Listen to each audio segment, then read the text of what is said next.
시험의 종류, 이런 제목으로 말씀해 드리겠습니다. 우리가 사용하는 낱말들은 대체로 모든 사람이 같은 개념을 가지고 사용합니다. 이는 의사소통의 필수적 요건입니다. 그러나 어떤 특정한 낱말은 일반적인 뜻과 함께 다른 뜻으로도 사용하는 개인이나 집단에 있습니다. 시험이라는 용어가 그 중에 하나입니다. 시험의 일반적인 뜻은 지식이나 재능, 실력 따위를 일정한 절차에 따라 알아보고 평가하는 것, 어떤 기능, 능력, 성능 따위를 실제로 경험하여 보는 것입니다. 그런데 신자들이 신앙생활에서 사용하는 시험이라는 용어에는 별다른 의미가 부과됩니다. 하나님을 불신하고 불순종하게 하거나 신앙생활에 손상과 타격을 입히는 작용을 하는 것을 일컫는 말입니다. 그러므로 시험한다는 말은 대체로 신앙을 해치는 작용을 하는 것을 뜻합니다. 시험 당하였다는 말은 시험이라는 상황에 직면한 것을 뜻합니다. 시험 들었다는 말은 시험으로 인하여 신앙이 손상을 입은 상태를 뜻합니다. 다만 선한 의도에 의한 시험이란 신앙 상태를 확인하고 점검하는 것을 의미합니다. 시험이라는 말을 신자들이 자주 듣거나 말하게 되는 이유는 시험에 직면하는 경우가 허다하기 때문입니다. 그러므로 신자들은 시험에 대하여 분명하고 풍부한 지식과 이해를 가져야 합니다. 시험을 극복하는 것은 신앙생활의 필수 요건입니다. 시험은 그 종류가 많습니다. 이 시간은 시험의 출처에 관련된 시험의 종류에 대하여 살펴보겠습니다. 첫째, 마귀 곧 사탄으로 말미암는 시험이 있습니다. 사탄은 본성이 악함으로 언제나 악한 의도로 시험합니다. 예수 그리스도를 믿으려고 하는 사람들을 시험하여 뒤로 물러가게 합니다. 또한 신자들을 시험하여 신앙생활이 침체에 빠지게 합니다. 세속에 물들게 합니다. 혹은 이단에 빠지게 합니다. 사탄은 핍박이라는 수단으로 신자들을 시험에 들게 합니다. 불신자들을 충동하며 핍박이 가중되고 지속되도록 합니다. 사탄은 두려움이라는 수단으로 신자들이 시험에 들게 합니다. 겟세마네 동산에서 예수님이 체포되자 제자들은 두려움을 느끼고 다 도망갔습니다. 사탄은 유혹이라는 수단으로 신자들이 시험에 들게 합니다. 바울 사도의 동역자 데마는 세상 유혹에 빠져 바울을 버리고 떠나가 버렸습니다. 세상의 명성, 권세, 재물에 의한 유혹에 붙잡히면 뿌리치기가 쉽지 않습니다. 사탄은 의심이라는 수단으로 신자들이 시험에 들게 합니다. 세례 요한은 예수께서 하신 일을 감옥에서 듣고 자기 제자들을 예수님께로 보내 이렇게 질문했습니다.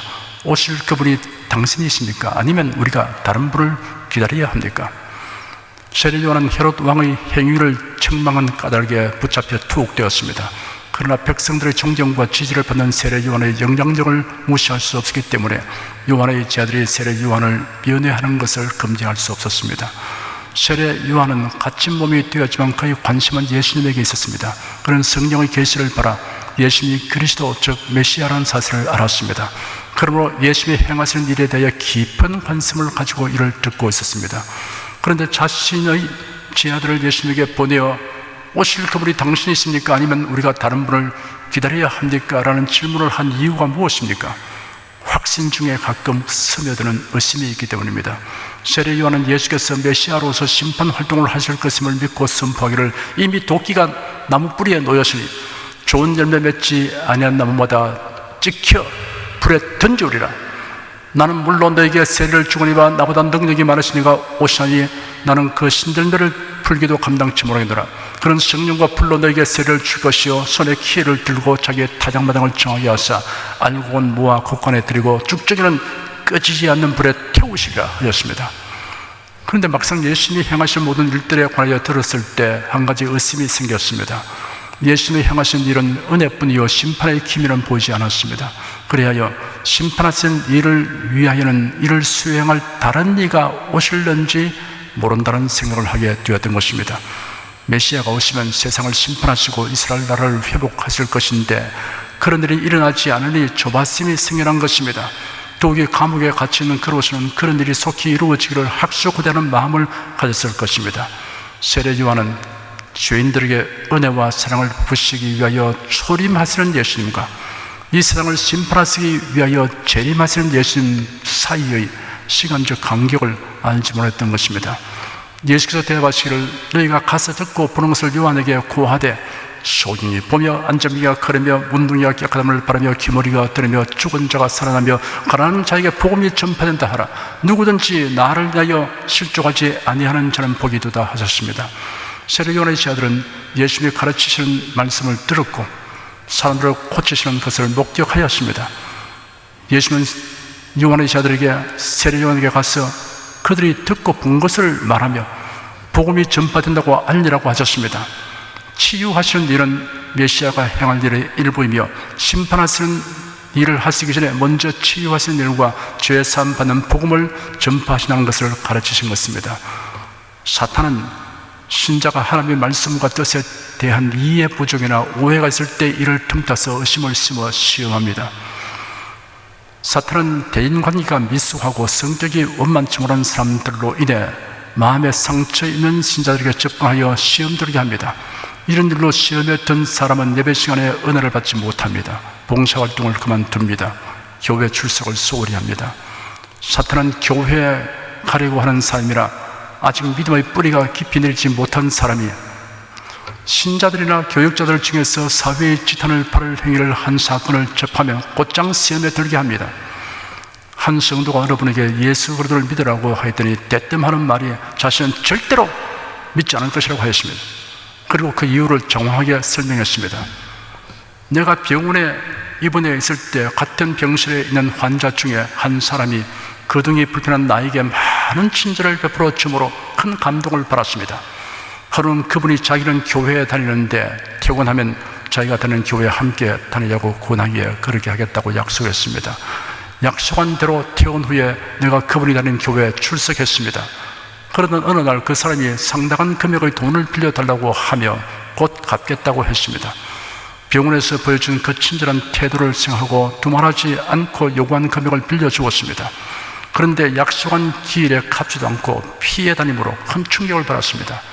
그때부터 나는 교회 가기를 그만두었을 뿐 아니라 교회에 다니는 사람들을 좋게 여기지 않습니다라고 말했다고 합니다.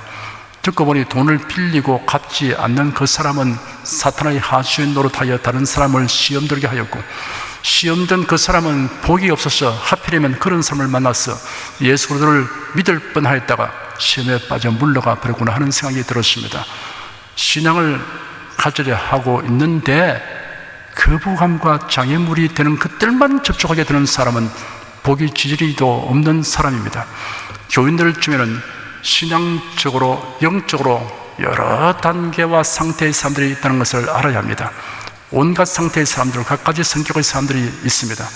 그 중에는 교회는 출석하지만 아직 예수 그리스도를 자신의 구세로 영접하지 아니한 사람이 있습니다. 신앙의 향기보다는 세속의 냄새가 더 진한 사람이 있습니다. 이처럼 여러 단계에 있는 신자들이 모이는 곳이 교회입니다. 일정 수준 이상 된 신자들만 모이는 곳이 아닙니다. 이들을 구별하지 않고 교회 다니는 사람을 통틀어 기독교인이라 부르고 있습니다. 어쨌든 거의 모든 사람들이 처음에는 기독교인을 보고 신앙을 가지려고 한다는 사실을 간과할 수 없습니다. 그러나 진정한 그리스도인이 되려면 언젠가는 사람들을 바라보는 눈을 돌려 예수 그리스도만을 앙망하는 날이 와야 합니다. 그래야 그 구속의 사랑과 은혜에 감격하여 울고 찬미하며 세상에서 찾을 수 없는 환희와 희열을 맛보아야 합니다. 주 안에서 기약된 금세와 내세에 거친 다 형언할 수 없는 복을, 그 기업을 깨닫고 행복감을 느껴야 합니다. 그렇게 되면 너희도 가리느냐라는 질문에 대해 주님 영생의 말씀이 계시니 우리가 누구에게로 가겠습니까? 라고 서슴지 답하게 될 것입니다. 거듭나게 되고 구속신앙이 확고해지며 은혜가 충만해지면 아직 자신에게도 부족한 것이 많다는 것을 깨닫고 예수 그리스도에게 마음을 집중합니다. 그리하면 모든 시험거리를 소화시킵니다. 복음 전파에 장애물 노릇을 하는 사람을 볼 때 안타까운 마음을 가지고 기도하게 됩니다.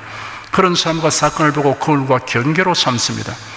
다른 신자가 무엇을 하고 있는가, 내게 어떻게 하는가에는 별 관심이 없고 예수님이 나를 위해서 무엇을 하시는가를 알려고 온통 관심을 기울이는 사람에게는 사탄이 시험할 틈이 없습니다. 둘째, 하나님께로 말미암는 시험이 있습니다. 야고보서 1장 13절에 기록되기를 사람이 시험을 받을 때 내가 하나님께 시험을 받는다 하지 말지니 하나님은 친히 아무도 시험하지 아니하시느니라 하였습니다. 그런데 성경 다른 곳에는 하나님께서 시험하신다고 하였고 하나님께서 시험하신 사례도 기록되어 있습니다. 그렇다면 성경에 모순되는 것입니까? 그렇지 않습니다. 하나님께서는 사람을 악한 의도로 시험하시지 않으시다는 뜻입니다. 그러니 시험받는 원인이 달리 있음에도 하나님께 시험을 받는 것처럼 말하지 말라는 뜻입니다. 하나님께서 우리를 시험하신 이유는 무엇입니까? 하나님께서 애굽에서 인도하여 내신 이스라엘 자손을 광야길에서 시험하신 이유를 설명하신 말씀이 신명기에 있습니다. 네 하나님 여호와께서 이 40년 동안에 너로 광야의 길을 걷게 하신 것을 기억하라. 이는 너를 낮추시며 너를 시험하사 네 마음이 어떠한지 그 명령을 지키는지 아니 지키는지 알려 하심이라. 너를 낮추시며 너로 줄이게 하시며 또 너도 알지 못하며 네 열조도 알지 못하던 만나를 네게 먹이신 것은 사람이 떡으로만 사는 것이 아니요 여호와의 입에서 나오는 모든 말씀으로 사는 줄을 너로 알게 하려 하심이니라. 마음을 낮추시기 위함이라고 했습니다. 겸손한 마음을 갖도록 하기 위함이라는 뜻입니다. 마음을 낮추면 모든 것에서 하나님의 사랑과 은혜를 느낄 수 있습니다. 마음을 낮추면 족한 마음을 가집니다. 마음을 낮추면 기뻐하고 감사하게 됩니다. 하나님의 명령을 지키는지 아니 지키는지 알기 위함이라고 했습니다. 하나님의 명령에 대해서는 이유 여부를 막론하고 순종해야 합니다. 곤란 중에도 하나님의 명령을 지키는 자라야 하나님의 명령을 온전히 지키는 자로 인정받습니다. 사람이 떡으로만 사는 것이 아니요 여호와의 입에서 나오는 모든 말씀으로 사는 줄을 알게 하기 위함이라 하셨습니다. 하나님의 말씀을 믿고 순종하는 것이 사람이 살아가는 데 있어 가장 중요한 일이며 또한 지혜로운 대책이라는 것을 배워야 합니다. 하나님께서 시험하신 또 다른 이유는 우리의 믿음에서 불순물을 제거하여 온전케 하기 위한 것입니다. 시편에 기록되기를 여호와여 나를 살피시고 시험하사 내 뜻과 내 마음을 단련하소서. 하나님이여 주께서 우리를 시험하시되 우리를 단련하시기를 은을 단련함 같이 하셨으며 하였습니다. 스가랴 13장 9절에는 내가 그 3분의 1을 불 가운데 던져 은같이 연단하며 금같이 시험할 것이라. 그들이 내 이름을 부르니 내가 들을 것이며 나는 말하기를 이는 내 백성이라 할 것이요 그들은 말하기를 여호와는 내 하나님이시라 하리라 하였습니다.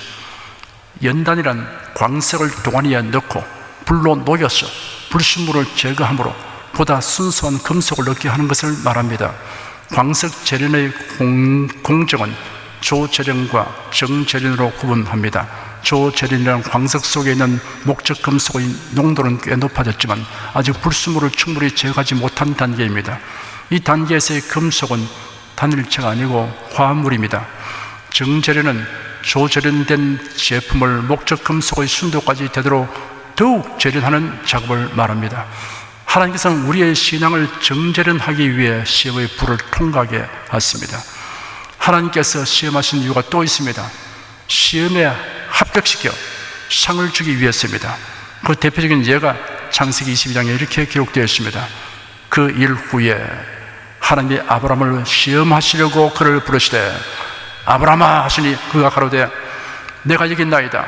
여호와께서 가라사대 네 아들 네 사랑하는 독자 이삭을 데리고 모리아 땅으로 가서 내가 네게 지시하는 한 산 거기서 그를 번제로 드리라. 아브라함이 아침에 일찍 일어나 그의 나귀 위에 안장을 지우고 두 종과 함께 그 아들 이삭을 데리고 번제에 쓸 나무를 쪼개어 가지고 떠나 하나님의 자기에게 지시하시는 곳으로 갔습니다. 원망과 불평이 없습니다. 군소리가 하나 없습니다. 사흘길을 갔습니다. 하나님이 지시하신 산 아래에 이르렀을 때 종들에게 말하기를 너희는 나귀와 함께 여기 머물러라. 나와 아이는 저기로 가서 우리가 예배하고 우리가 너에게로 돌아오겠다 하였습니다. 아브라함이 번제에 쓸 나무를 아들에게 지어주고 그런 불과 칼을 손에 들고 함께 걸어갔습니다. 이삭이 그의 아버지 아브라함에게 말하기를 내 아버지여 하니 아브라함이 내 아들아 내가 여기 있다 라고 대답했습니다. 이삭이 말하기를 불과 나무는 여기 있는데 번제를 위한 어린 양은 어디 있습니까? 하니 내 아들아 번제를 위한 어린 양은 하나님께서 자신을 위하여 준비하실 것이다 라고 아브라함이 대답했습니다. 마침내 그들은 하나님께서 지시하신 곳에 이르러 아브라함이 그곳에 제단을 쌓고 나무를 벌려놓고 그의 아들 이삭을 묶어서 제단 위에 올려놓았습니다. 아브라함이 손을 내밀어 칼을 잡고 그의 아들을 죽이려 할 때 여호와의 천사가 하늘에서부터 그를 불러 아브라함아 아브라함아 하였습니다. 아브라함이 제가 여기 있습니다 라고 말했습니다. 천사가 말이를 그 아이에게 네 손을 대지 말고 그에게 아무 일도 하지 마라. 네가 네 아들 네 외아들까지도 내게 아끼지 않으니 이제 나는 네가 하나님을 경외하는 것을 알았다 하였습니다. 아브라함이 눈을 들어 살펴보니 뿌리 수풀에 걸린 순양 한 마리가 뒤에 있었습니다. 아브라함이 가서 그 순양을 잡아 그의 아들을 대세여 그것을 번제로 드렸습니다. 여호와의 천사가 하늘에서부터 두 번째 아브라함을 불러 말하기를 여호와의 말씀이다. 내가 내 스스로 맹세한다. 네가 이 일을 행하여 네 아들 곧 네 외아들을 아끼지 않으니 내가 반드시 내게 복을 주어서 네 씨가 하늘의 별과 같고 바닷가의 모래와 같이 매우 번성하게 하겠고 네 씨가 그의 원수들의 문을 차지할 것이며 또 네 씨로 통해서 땅의 모든 민족들이 복을 얻을 것이니 이는 네가 내 말을 순종하였기 때문이다 라고 하였습니다. 하나님이 아브라함을 시험하시려고 그를 부르셨다고 하였는데 그 시험이 선의에 의한 시험이라는 것이 밝히 드러났습니다. 하나님은 아브라함이 시험에 합격할 것을 알았습니다. 아브라함의 순종은 믿음에서 비롯되었습니다. 그 믿음은 하나님의 약속에 근거하는 것입니다. 히브리서 11장에 이렇게 기록되어 있습니다. 아브라함은 시험을 받을 때 믿음으로 이삭을 드렸으니 저는 약속을 받은 자로 되어 그 독생자를 드렸느니라. 저에게 이미 말씀하시기를 네 자손이라 칭할 자는 이삭으로 말미암으리라 하셨으니 저가 하나님이 내게 죽은 자 가운데서 다시 살리실 줄로 생각한지라. 비유컨대 죽은 자 가운데서 도로 파는 것이니라. 네 자손이라 칭할 자는 이삭으로 말미암으리라 라고 하신 하나님의 약속을 이미 받았기 때문에 이삭을 번제로 드려도 전능하신 하나님이 다시 살리실 것으로 아브라함은 확신하였습니다. 아브라함이 종들과 함께 산 아래에 이르렀을 때 종들에게 말하기를 너희는 나귀와 함께 여기 머물러라. 나와 아이는 저기로 가서 우리가 예배하고 우리가 내게로 돌아오겠다 하였습니다.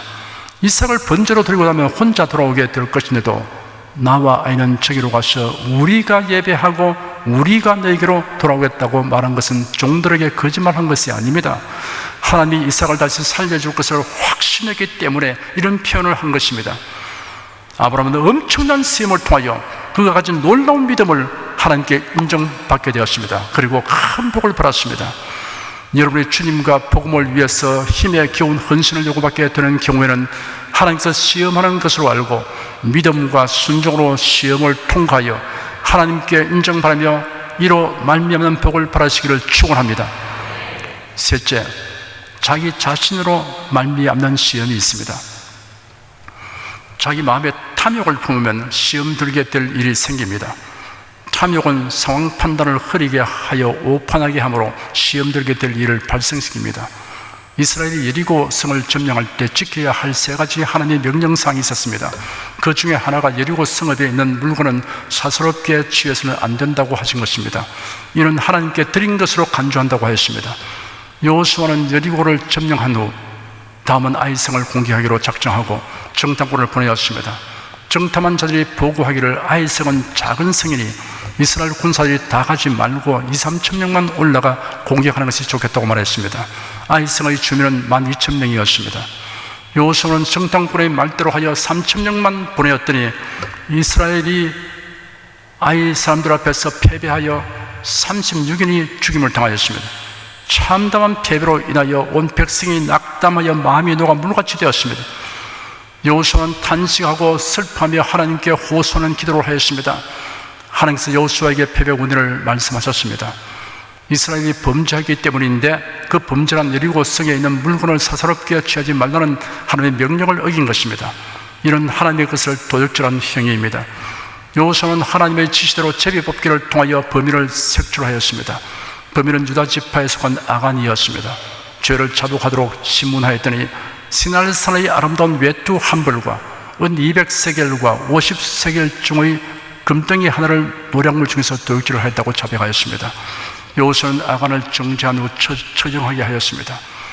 이스라엘 백성은 여리고를 점령할 때 생명체는 다 죽이고 재물은 하나도 취하지 말라는 명령을 받았습니다. 그런데 사람과 짐승은 다 죽였지만 재물을 취하는 자가 생겨났던 것입니다. 연민의 정은 버릴 수 있었으나 탐심은 버리지 못했습니다. 탐심은 지금 물리치기 어렵습니다. 하와의 범죄는 탐심에서 비롯되었습니다.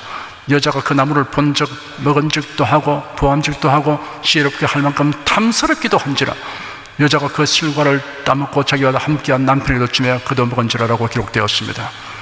가룟 유다가 예수를 배반한 것도 탐심에서 비롯되었습니다. 대상들과 흥정하여 은 30을 받고 예수를 재판으로 넘겨주었습니다.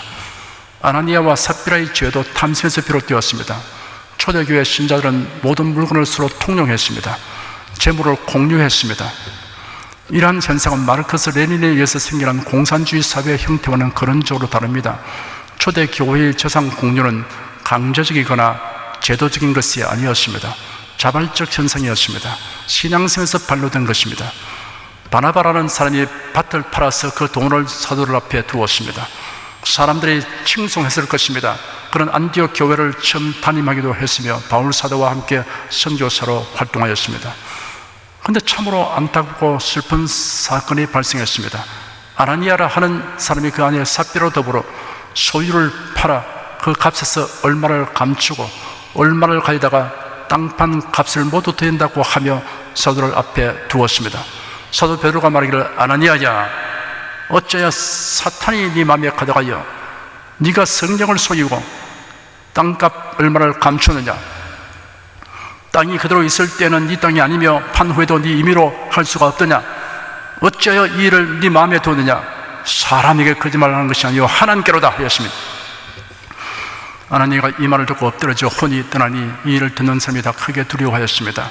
젊은 사람들이 일어나 시신을 싸서 메고 나가 장사하였습니다. 3시간쯤 지나 그 아내가 그 생긴 일을 알지 못하고 들어왔습니다.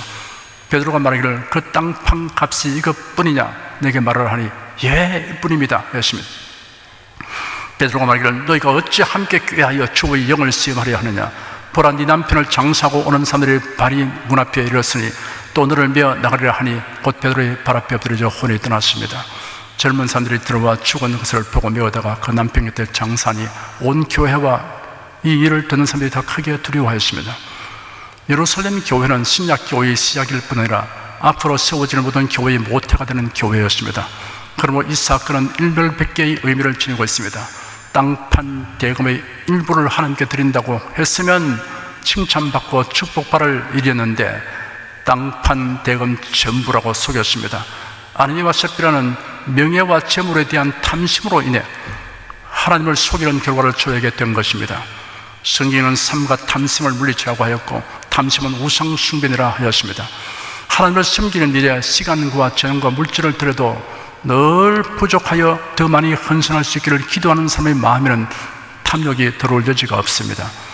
탐욕은 원망불평의 온상입니다. 이스라엘 백성들은 광야에서 하나님이 주시는 양식인 만나를 먹으면서도 원망불평했습니다. 그들과 함께 애굽에서 나온 허다한 자족들이 탐욕을 품고 원망불평하는 것이 온 이스라엘 자손들에게 전염되었기 때문입니다. 광야에서 먹을 것을 전혀 얻을 수 없는데 하나님께서 이스라엘 백성들의 부르짖음을 들으시고 매일 아침마다 진 3일의 만나를 수북하게 내려주었습니다. 그것을 거두어 먹으니 참으로 맛있었고 행복했습니다. 그런데 애굽에서 나올 때 따라 나왔던 잡족들이 탐욕을 품었습니다. 매일 보이는 것은 만나밖에 없다고 투덜대었습니다. 그러자 이스라엘 자손들도 불평하기 시작하였습니다. 애굽에서는 고기도 먹고 부추도 파도 마늘도 수박도 먹었는데 이제는 만나밖에 보이는 것이 없다고 불평하였습니다.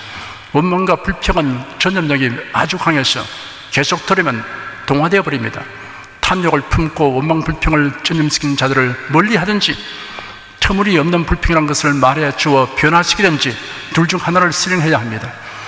교만한 마음을 가지면 쉽게 시험 듭니다. 교만하면 자기 자신을 과대평가합니다. 자신은 마땅히 이러저러한 대우를 받아야 한다고 생각해 버립니다. 그래서 자기가 정한 만큼 예우해 주지 않으면 시험 들게 됩니다. 마음이 겸손하면 항상 과분하다는 생각을 하기 때문에 좀처럼 시험 들지 않습니다. 마음이 겸손하면 하나님께 인정받는 것을 가장 큰 영예로 여깁니다. 그러므로 사람이 인정해 주지 않아도 크게 실망하거나 낙담하지 않습니다. 사도 베드로는 기록하기를 만일 누가 말하려면 하나님의 말씀을 하는 것 같이 하고, 누가 봉사하려면 하나님의 공급하신 힘으로 하는 것 같이 하라. 이런 범사에 예수 그리스도로 말미암아 하나님의 영광을 받으시게 하려 함이니 그에게 영광과 권능이 세세 뭉토록 있느니라 하였습니다. 어떤 수고나 헌신이라도 하나님의 공급하시는 것으로 하는 것이므로, 하나님의 영광 받으시면 더 바랄 것이 없다고 생각하면 시험 들 일이 없습니다. 사랑하는 여러분은 일생 동안 시험에 드는 일이 없기를 바랍니다. 시험이 오히려 여러분의 견고한 믿음과 겸손을 입증하여 주는 것이 되어 하나님께 인정받고 복을 받게 되기를 축원합니다.